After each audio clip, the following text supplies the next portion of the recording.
Lalabas na po siya! Ah! Theodora, nakikita ko na ang huli ng bata! Sige, Ire!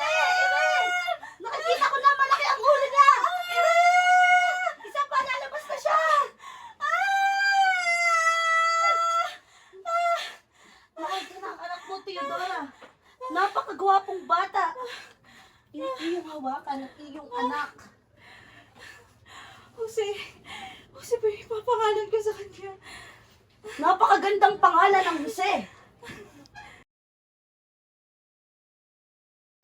Sige anak, basahin mo ang alpabetong Tagalog. A, ba, ha, da, e, ga, ha, hi, la, ma, na, pa, ra, sa, ta, pu, wa, ya. Mahusay anak, talagang napakatalino talaga. Walang duda. Mahusay. Marunong ka nang bumasa at magsulat. Higit pa kaya ang pagiging listo mo sa matematika at relihiyon. Sa tingin ko, wala na akong may dadagdag pa sa iyong kaalaman. Maraming salamat po ulit, Maestro. Ngunit ako po ay nababahala sa aking kaalaman patungkol sa lingwaheng Espanyol at Latin. Hindi ko po sila masyadong kabisado. Mag-alala ka ay huwag mong gawin. Pagkat sa edad mong iyan ay ang panahon kung saan marami ka pang matututunan. Maraming salamat po ulit, Maestro Padua. Mahilig kang ang tunay sa sining, ang pag-iskultura, ang pagpipinta, at higit sa lahat ang pagsulat mo ng tula. Kinakailangan na ng ating anak na pumasok at mag-aral sa paaralan. Mahal ko, hindi po pwedeng dito na lang siya palagi sa ating tahanan turuan. Di ba tala mo namang sakitin ang ating anak? Oo, ngunit siya rin ay masasani at lalakas din ang kanyang katawan.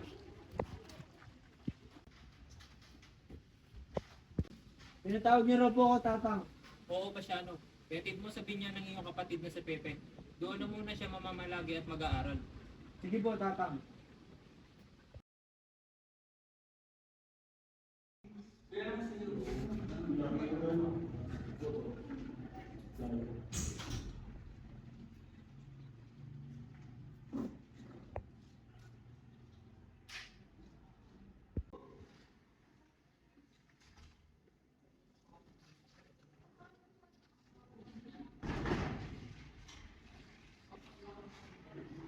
Magandang umaga mga bata. Magandang umaga rin po, Guro. Ikaw, Jose, marunong ka bang magsalita ng Espanyol? Kaunti lang po, Guro. Salitang Latin. Kaunti lang din po, Guro. Ikaw, Jose, maliit ka naman bata, ang liit pa ng kaalaman mo.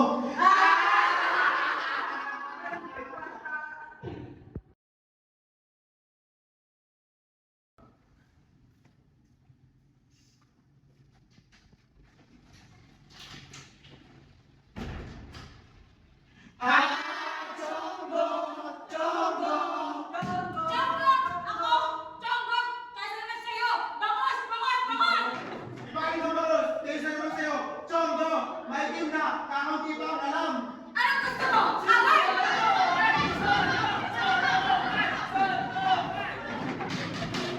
Ano ito? Anong magulo na rito? Si Jose po may pasimuno ama. Ikaw, Jose, halika nga rito.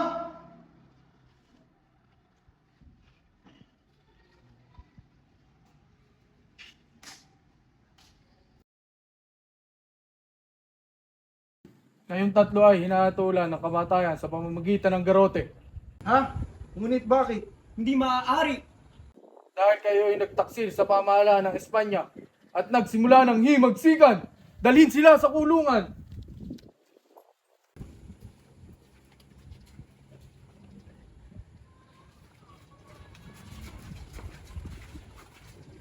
Padre Sadua, pumarito ka. Bakit po, General? Kaya ko'y patigil ang pagbitay sa iyo. Yaon ay kung isasakdal mo ang iyong kasamang pari. Sige po, General. Basta ipangako mo sa akin ang aking kaligtasan. Sige, sa araw ng pagbitay, papawalang sala ka. Bitawan niyo ako! Bitawan niyo ako! General, anong nangyari sa usapan nating dalawa? Dali na yan!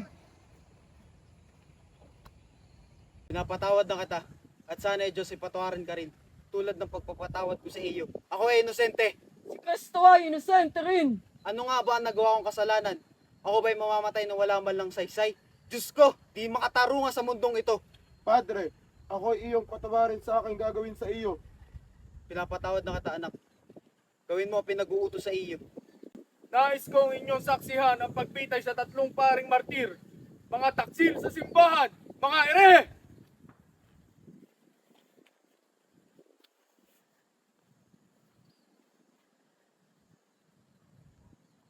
Hila.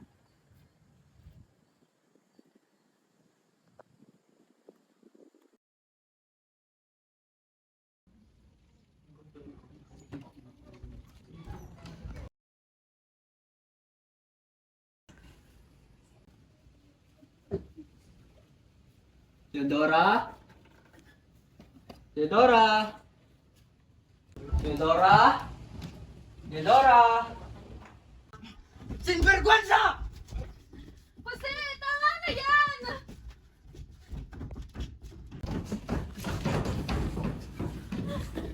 Tama na yan! Lumayas ka dito! At ikaw, Theodora, yan ang igaganti mo sa akin? Wala naman akong ginawa kundi ang maging mabuting asawa sa iyo. Ako'y nagsasakripisyo para sa ating pamilya. Tapos itong isusukli mo sa akin, kay Cabron! Kailan mo ba ako ginaganito? Mahal! Ayaw mo muna ako magpaliwanag! O Alberto, anong kailangan mo't naparito ka? Nalaman kong may ibang kinakasama ang aking asawa. Ngayon, pinaplano kong hiwalayan na siya. Ano? Hindi yan maaari. Naisip mo ba kung anong sasabihin ng ibang tao? Huwag mong hahayaan na pag-usapan tayo ng buong bayan. At lalo higit, huwag mong hahayaan na masira ng ibang tao yung pangalan na pinamana sa atin ng ating mga ninuno. Bilang ikay aking kadugo at lubos kong pinapalaga ng iyong payo, mas pipiliin kong makinig sa iyo at magparaya na lamang.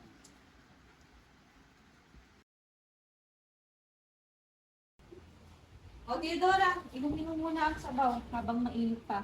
Ito ba ang nangyari?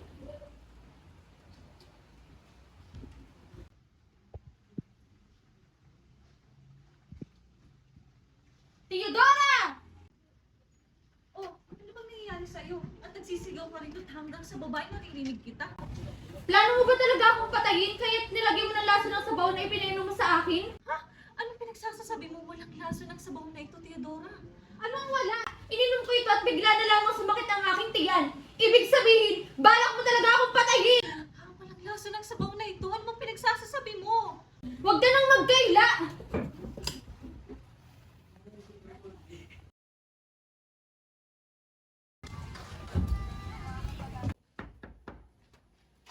Magandang umaga. Narito po ba si Doña Teodora? Ano pong nais niyo taparito po kayo sa akin? Sumama ka sa amin. Ha? Naaresto ka namin sa pagsalang paglaso ng asawa ng iyong kapatid. Wala akong kinalaman sa sinasabi Huwag na po kayo niyo sa lumaban. akin. Bitawan niyo ako. Wala Sumama akong na lang po kayo sa amin kasalanan. na mahinahon. Bibintangan niyo lang ako.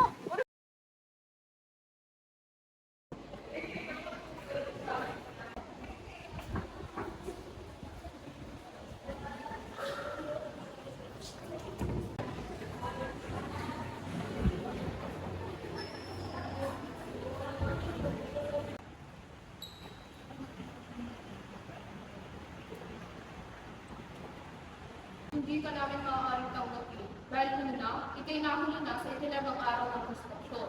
Ikalawa, mukha ka sa aking inatpatpatin para sa iligdan. Tawagan niyo po, Padre Maggie. Nakakasiguro ako mahusay na mag-aaral itong si Jose. At naniniwala ako magdudulot siya ng magandang reputasyon sa paaralan nito. Kaya naman nararapat natin siyang tanggapin rito. Sige, pinahihintulutan ako siyang makapasok sa paaralan ito. Maraming salamat po. Salamat rin sa iyo, Manuel Ceres Burgos. Nang dahil sa tulong mo, pinahintulutan ako makapasok dito sa Ateneo Municipal sa kabila ng aking pagkahuli sa registrasyon at maging sa aking pagpating katawan. Walang anuman, Rizal. Sana pagputihin mo pag-aaral dito.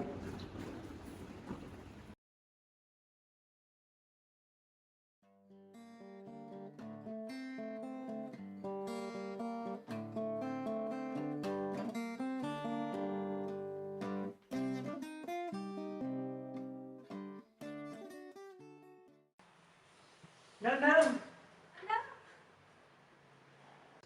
Kamusta na po kayo, Nanang? Lubos akong nangulila nung bigla mong pag-alis. Anak, ayos lang naman ako dito. Kung ganun ka isipin. Ikaw, kamusta naman yung pag-aaral mo sa Maynila? Mabuti naman po, Nanang. Matataas naman po ang mga markang nakukuha ko. 3 buwan na lang, Nanang. Makakalaya ka na rito. Sana nga anak, magkatotoo yan. Hindi tayo magkasama-sama na ulit. Pepe? Mga anak? Maria? Nanang! Anak, tagal na pala hindi ko yung nagkita. Nakulila ako sa'yo. Ako rin po, Nanang. Masaya ako na sa wakas laya ka na. Masaya ako na magkakasama na tayo uli.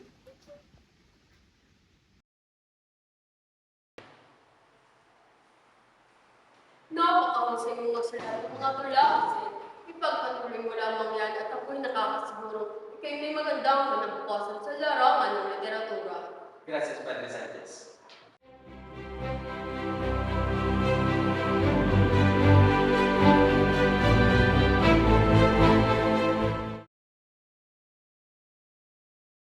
Kamusta, Jose? Nais ko sanang magpaalam sa iyo. Uuwi na ako sa Kalamba at baka hindi na tayo magkita ngayong bakasyon. Ako man ay uuwi na rin sa aming bayan sa Lipa. Kung gayon, sige, paalam na. Dadaanan mo rin yung Kalamba bago tayo dumiretso ng iba, hindi ba? Kaya magkikita pa tayo. Paalam. Kasi, ano bang nasa isip mo? Napakadami mo lang nalalaman. At baka mamaya magpabunta ka na ng ulo. Sis, pagsabihan mo yung anak mo. Kaya ano siya, Teo? Kung yan ang nais niya, bigyan natin siya ng pagkakataong desisyon ng kanya. Yun na. Suportahan natin si Jose. Mas maganda siguro kung mas maintindihan niya ang lagay ng ating bansa sa pamamagitan ng edukasyon. Nanang, tatang, alis na po. Manong,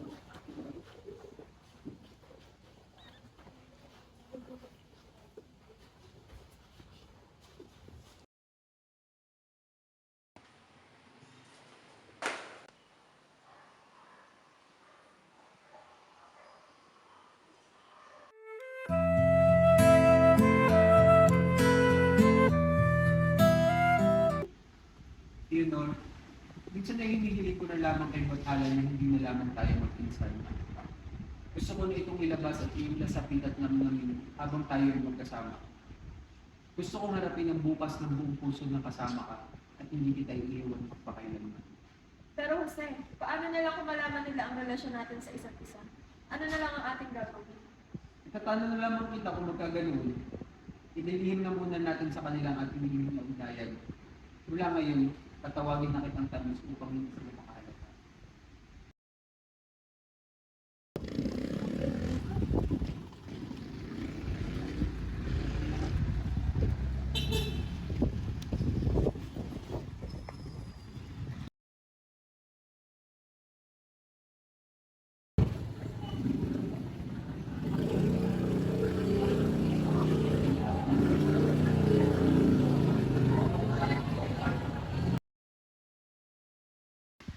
Ang tulang ito ay inaalay ko sa iyo, Consuelo.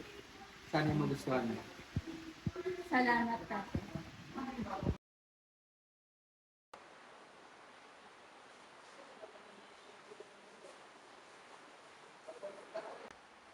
Rizal, ikaw ba yan? Ano nangyari sa'yo?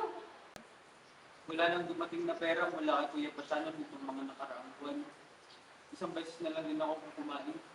Ako na rin na naglalaban ng mga damit ko para lamang makatipid.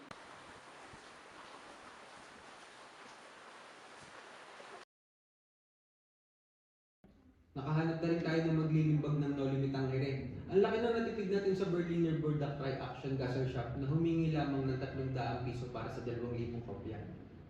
Masyado ka nagtitipid, Rizal. Kaya ko naman bayaran kahit sa iba tayo magpalimbag. Mas mabuti na makatipid. Viola, ang manuskriptong ito ay bibigay ko sa iyo. Maraming salamat sa tulong mo. Balang araw, mapapalitan din ang mga kabutihang na itulot mo sa akin. Salamat, Rizal.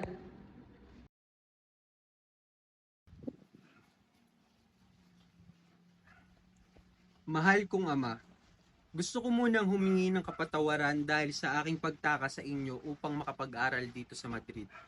Ako po ay naghahanap ng karunungan na makakatulong sa akin sa pagpapalaya ng ating bansa. Sa ika-15 ng Hulyo ay nakahanda ako upang umuwi dyan sa atin. Agosto sa kasalukuyang taon, magkikita na tayong muli. Magmamahal, Jose.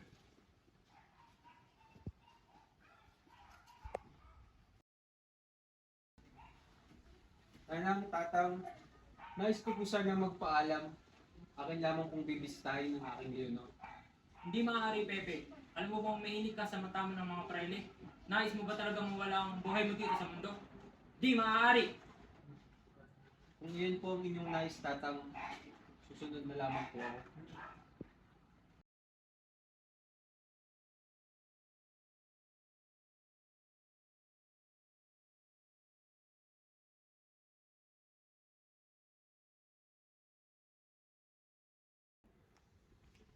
Buenos días, senyor. Buenos dias, Rizal. Alam mo na siguro ang balita tungkol sa iyo. Delikado na ang buhay mo kung kaya nais kong lisanin na ang Pilipinas sa lalong madaling panahon. Ayokong makita kang mamatay sa kamay ng mga private. Ngunit wala naman ako nakita masama sa mga naiimbag ko. Ako man, wala akong nakikitang masama sa mga naisulat mo. Sadyang maininit lang ang mga mata nila sa iyo. Pero kung iyan ang iyong nais, ako na lamang ang alilisan ng bansang ito. Cuidate y que Dios los bendiga. Paalam, senyor.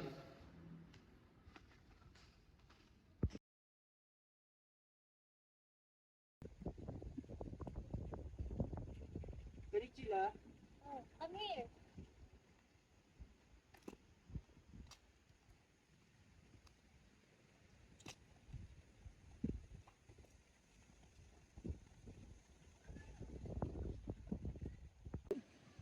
This is Rizal. He is a physician in Manila. He was invited during delegation. it's nice. Oh, Cesar, I speak English and French. I see. I thought that I need to study more about Japan. I'm lucky that you could speak two languages that I know. Please take care of me. Let's be friends. As you wish.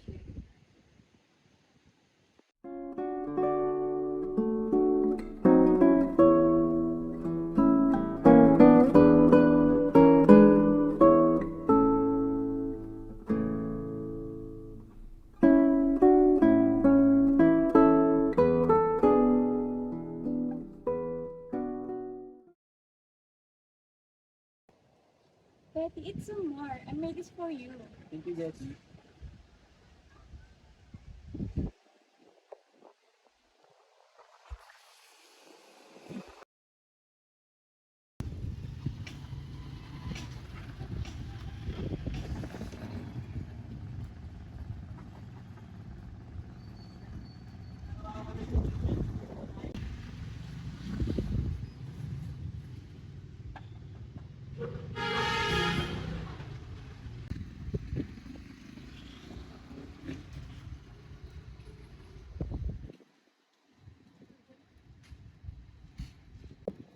Napakamahal naman po ng renta niyo rito. Pwede po bang babae ito? Ako, paumanhin Ginoo. Ganito na talaga ang presyo ng rentahan dito sa Paris. Ganun po ba? Hindi po. Maraming salamat. Salamat. Ito na yung living bag dyan. Maraming salamat. Lubos ang aking galak sapagkat ito yung inyong pagnarinig.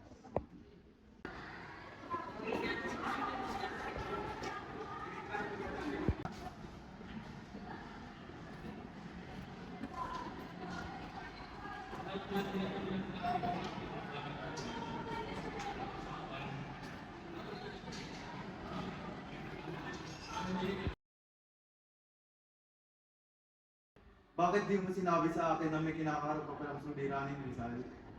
Ako'y nahihiya sa iyo, kaya hindi ko sinabi ito. Ako lang bahala, kaya ko naman bayaran iyan.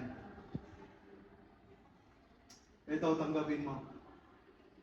Maraming salamat, Valentin. Una sa lahat, nais kong magpasalamat sa inyo sa pagdalo sa pulong na ito. Ngunit ano ba ang iyong nais at ikinagpatawag ng isang pagpupulong? Nais ko sana magtatag ng isang samahan laban sa pamahalaan ng mga Kastila. Ngunit gano'n ka nakatitiyak na tayo magtatagumpay. Marahil alam naman natin lahat na sa'yo labis yung makapangyarihan. Kaya nga tayo naririto upang pagplanuhan ang ating isasagawang hakbang.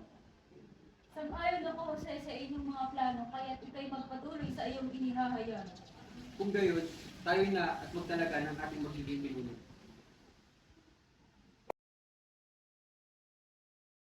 Opo! Opo! May sulat po kayo para kay Rizal. Sulat para kay Rizal.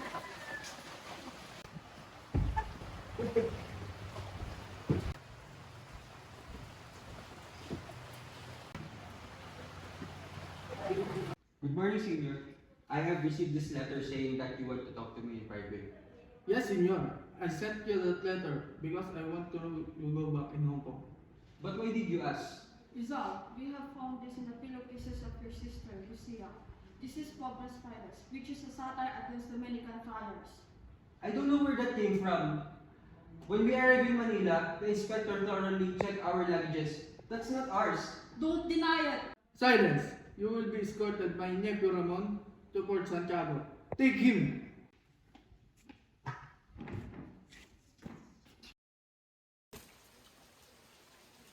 The date of Marisol. I am Josephine and I would like to inquire on the health of my stepfather. Okay. Kindly send him in.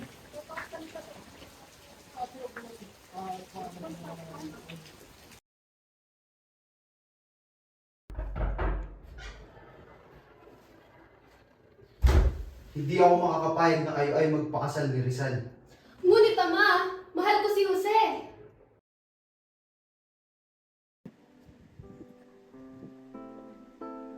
Sa mata ng Diyos, tayo ay kasal. Jose, tinatanggap kita ng buong buo at nataisip ko para sa makahabang buhay.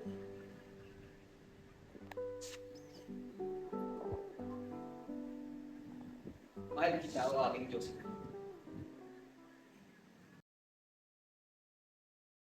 Nais ko ipatingin ang aking kasama dahil may problema sa kanyang mga mata. Mukhang hindi lamang yan ang iyong pakay sa pagdalaw dito sa akin, Dr. Valenzuela. Tunay nga napakatalino mo, Jose.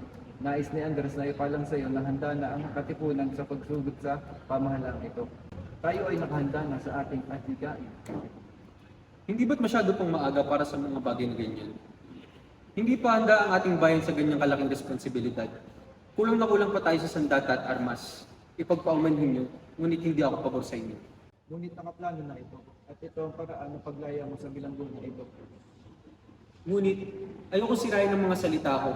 Ako ay nangako na hindi ako tatakas. Isa pa, ay pinayagan ako ni General Blanco na tumungo sa Cuba upang maging doktor ng mga hukbo. At sa gayon ay mapag-aralan ko rin ang mga bagay tungkol sa digmaang pangpraktikal. Mukhang hindi kita mapipilit sa aming atigain. O manin. Enough!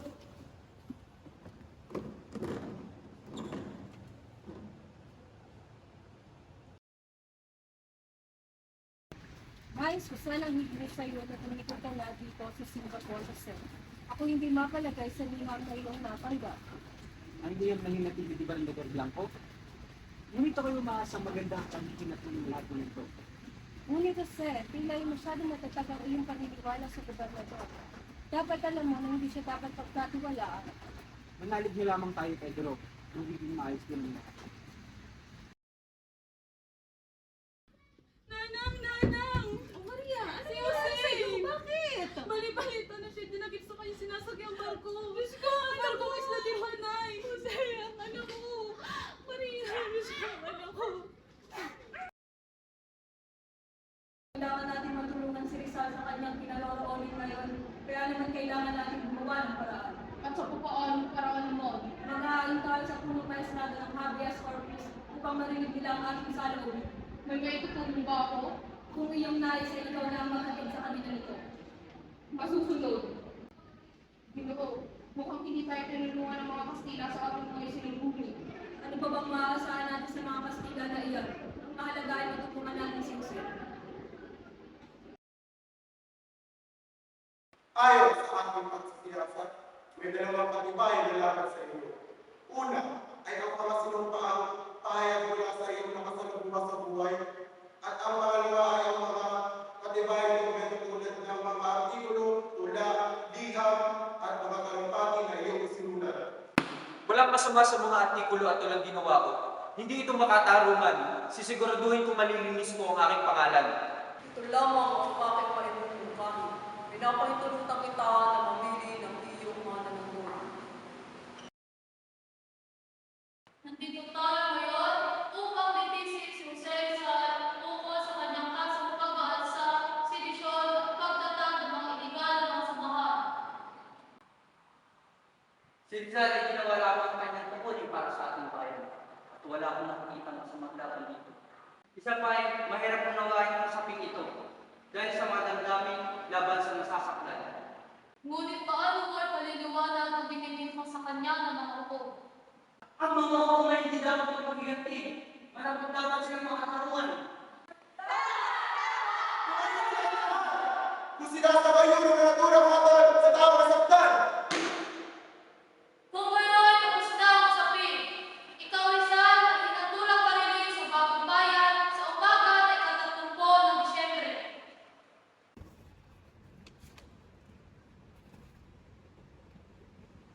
Hindi makatarungan ang nangyari. Hindi man lang tayo binigyan ng pagkakataon. Minadali nila ang paglilitis. Niloko nila tayo. Ginamit nila tayo. Bakit ba ikaw itong galit na galit ako itong mamamatay? Buti naman at nakakapagpatawa ka pa. Tabiel, Ayoko na. Magbibitaw na ako ng tungkulin ko dito sa gobyerno. Uwi na ako ng Espanya. Iyang-iya na ako sa'yo. Iyang-iya na ako sa inyo. bakit? Dahil isa akong Kastila. Hindi ka Kastila, Tabiel. Pareho lang tayo. Kailangan nating gumawa ng paraan upang iligtas si Jose Rizal. Mabuhay si Jose Rizal! Mabuhay! Mabuhay! Tahimik! Magsitahimik kayong lahat. Masyadong mahigpit ang pagbabantay ng mga Kastila at Pepe. Hindi madaling gawin yung nais nyo. Handa kami magbuwis ng buhay, mailigtas lamang si Jose Rizal. Mabuhay si Jose Rizal! Mabuhay! Mabuhay! Tama na. Tumahimik ang lahat. Ako man, gusto kong maligtas sa aking kapatid. Ngunit natitiyak ako kay Pepe na ayaw niyang dumanak ang dugo dahil sa kanya. Wala na tayong magagawa. Diyos ang bahala magligtas sa kanya.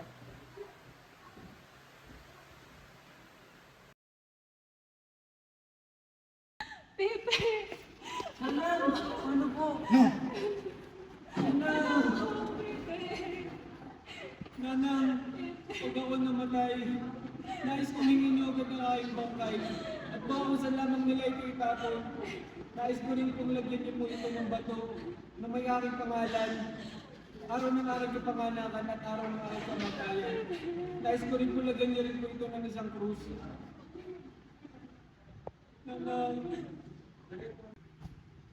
Nanang, regalo ito ng mga tabyela sa akin. Hihilingin ko sa mga opisyal na padala ito sa araw ng aking kamatayan.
Ayos na coat. Yan.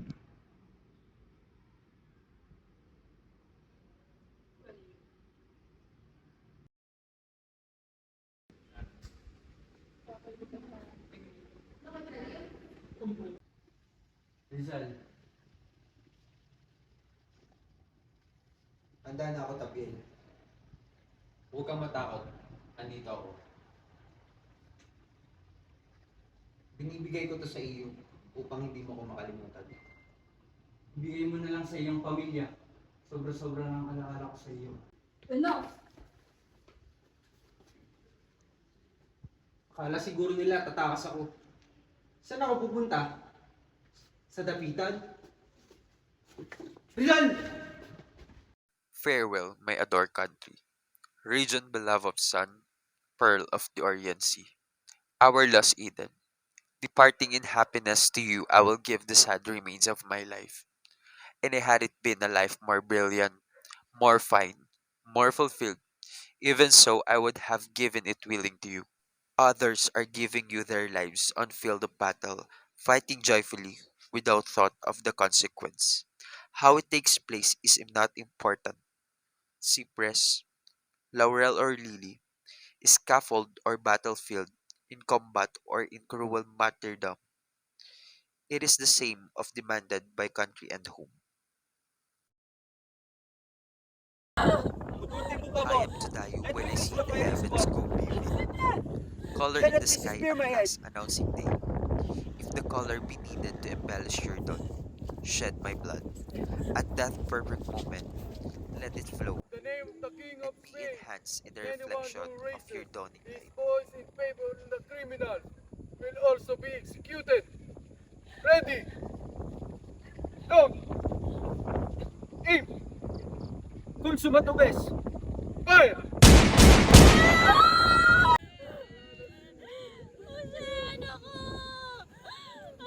Tira, Begra! Traitors! Viva España! Viva! Viva!